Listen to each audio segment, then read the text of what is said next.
We begin in the Middle East, where Gaza's health ministry says at least 30 people have been killed in an Israeli strike on a school which was sheltering displaced Palestinians.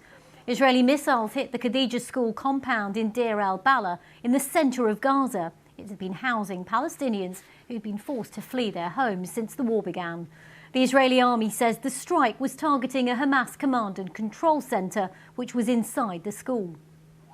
Ambulances brought those killed and injured, including children, to a nearby hospital in the area. Let's hear from Palestinians who were caught up in that strike. In an instant, rockets dropped on us and we are already wounded. It's only been a couple of months since I came back from Egypt with my daughter. And now my daughter is wounded and was taken to the hospital. I was sitting in the tent at our neighbours. I heard heavy strikes. I started running. My daughter was in one place and I was in another. I saw people running towards the place that was struck.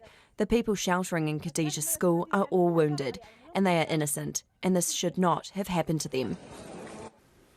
Voices on the ground in Deir al-Balah. Well, further south in the Gaza Strip, the Israeli armies ordered an evacuation of southern parts of Khan Yunis, which had previously been designated a humanitarian zone.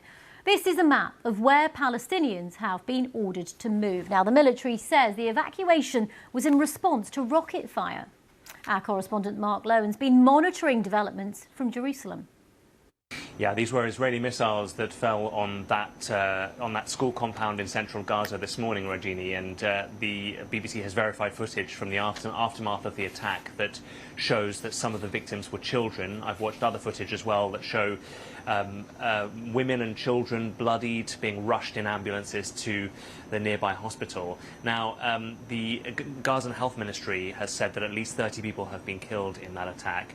The Israeli Defense Forces, as you say, said that it was an attack based on precise intelligence that showed that, in their words, a Hamas command and control centre was established and embedded within that school compound, from which Hamas was launching attacks on Israeli soldiers and also stockpiling large quantities of weapons, and that every attempt was made to reduce the number of civilian casualties. But along with the other attacks that have happened around Khan Yunis in southern Gaza today, it's taken the death toll, or the number of those killed today so far in those attacks, to more than 55.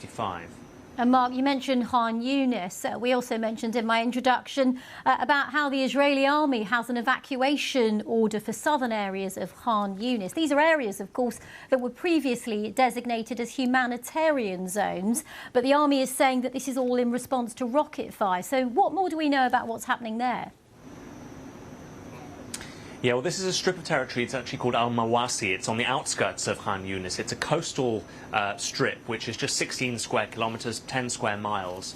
And it had been designated a humanitarian zone, and it's massively overcrowded because, of course, it contains hundreds of thousands of people who had been told by the Israeli army to go there because it was a place of relative safety. I mean, nowhere in Gaza is safe, as you know, and you know, there have been attacks on al-Mawasi in recent weeks, so it is a place of relative safety.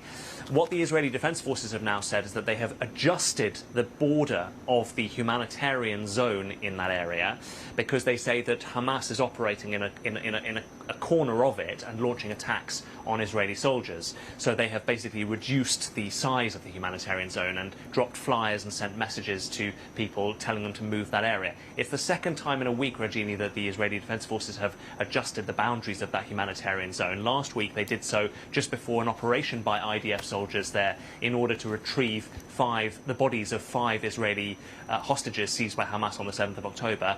We don't know what kind of operation would be launched now, but the Israelis say that they are preparing for what they call a forceful operation and an intervention in that area.